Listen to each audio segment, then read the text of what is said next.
This video will show you exactly how to let the universal law of attraction do its job. I'm going to share with you ways to increase your trust in it so that you're really able to see the reflection of what you want.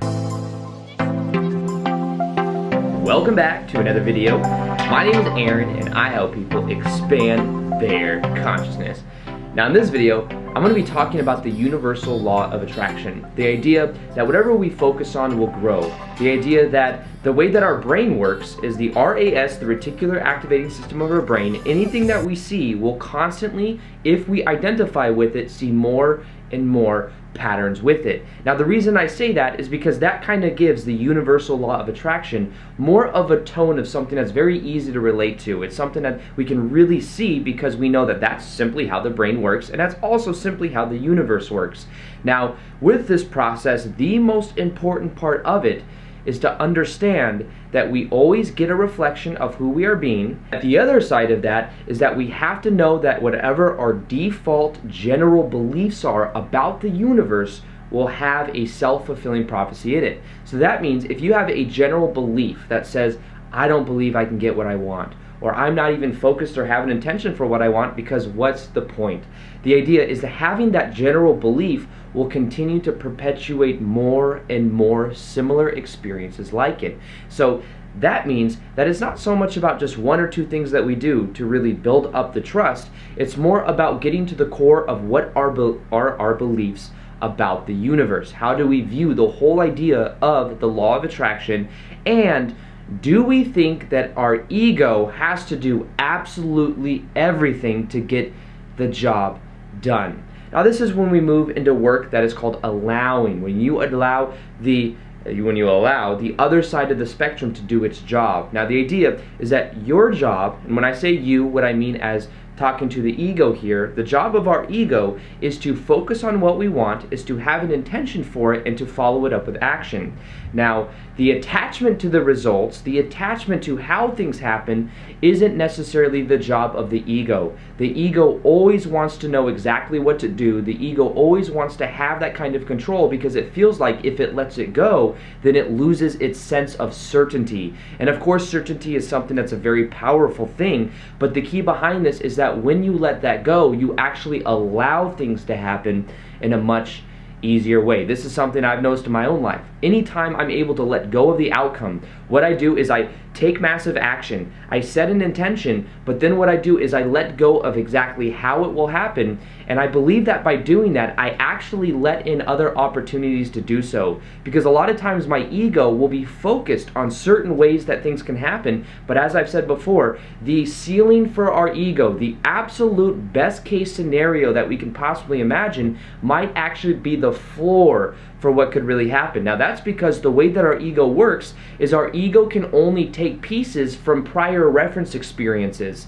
So what this means is that things that have happened in the past, things we've already created in our life, we're able to re-pick out those things and to put it in a new formation of what we think can happen. So in a way, our ego can only be so creative. But once you start to kind of give it up in a way and you start to decide that you can do it from a more creative type space, that's when things can really happen in a new way, because you can create from more creativity than anything else. You see, the way the ego works is it's constantly rearranging bricks that are already there, but it can't actually recreate anything new that's not from the prior mind or the idea of the reference experiences of what we've already obtained or had in our life.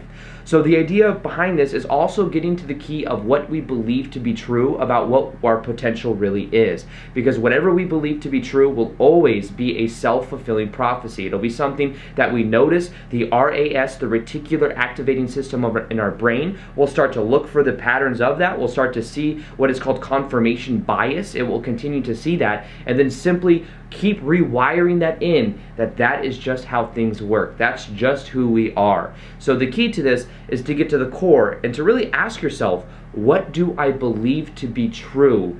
What are my general beliefs about how the whole process works? And as you start to be aware of what that is and you start to uncover what some of those are, that's where you can really begin to change. Now, I'm going to spend the rest of this video explaining to you how you can see it in a more of a holistic way and how you can really buy into that trust in who you are.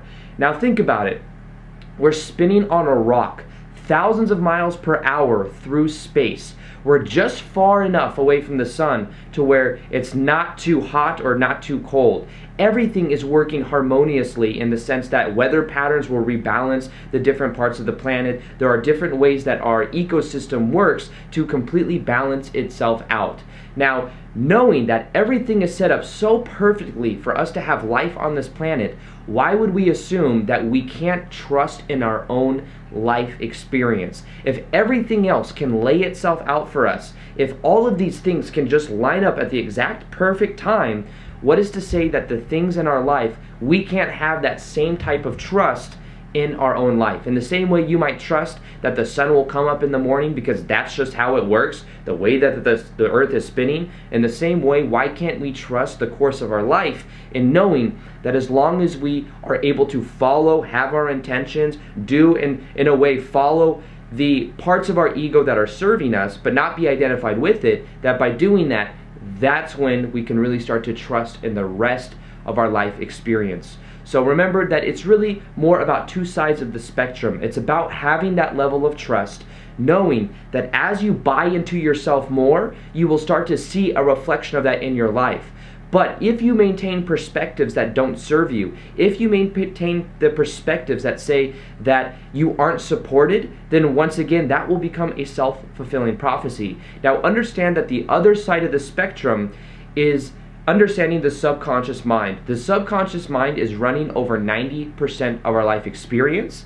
Every day when we wake up, we're thinking on average between 50 to 60,000 thoughts a day throughout our whole entire day, and of those thoughts, 90% of them are recycled from the day before, which means many of us are just continuously perpetuating the same type of thoughts, therefore you're triggering the same type of emotions, and therefore triggering the same type of actions, which are getting the same type of results. The key to reprogramming the subconscious mind is using certain tools, and involves also changing the self-image. That's why I've created a free MP3 meditation that you can download in the description box below. It's absolutely free. What it will allow you to do is to see yourself in a completely new way, to change your self-image, and as you change your self-image, everything that stems from that will also begin to change. So that's something you can download below. I had so many people say so many good things about it, so I feel like I have to almost plug it in every video because I want you guys to also get the same value. So remember that you can trust in the universal law of attraction by understanding that it's a natural byproduct of who we are. That you, as your ego, can do your job in the sense of having an intention, following through with the action, but don't become attached to it. Understand that once you do that, give up the outcome. Don't be attached to how things happen, and as you trust in the process, as you remind yourself